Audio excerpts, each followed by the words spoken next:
اول الهام، انا عارف ان احنا اتكلمنا مع بعض ووضحت لحضرتك، ولكن انا عارف الكلام اللي خرج من لساني كويس قوي. ما حصلش ان انا قلت لك ان الاربع حسابات دول مربوطين بفيديو، لان ما مم. ينفعش اكلم حد. لو بكلم مين هيقول عني جاهل. تمام.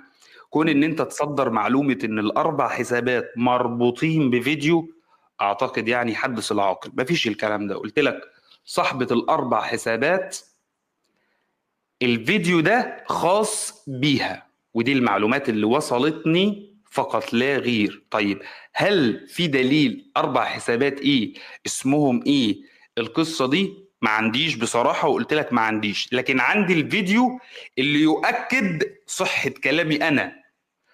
حلو الفيديو ده يا استاذ وخصوصا ان حسن. الفيديو يا استاذ احمد ما مم. خرجش ما بين اتنين.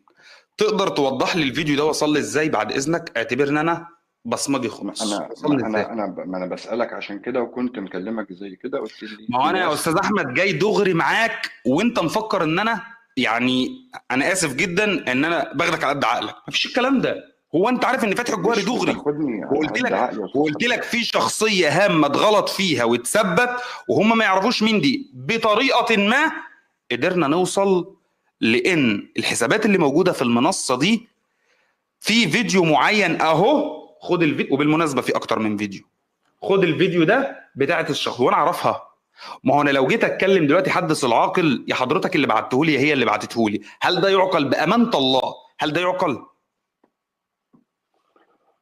والله يا استاذ فتحي احمد مشكلتك ان كلام انت مش يعني. مقتنع بان الشخصيه قدرت توصل لصاحبه الحسابات دي عن طريق الفيديو ده.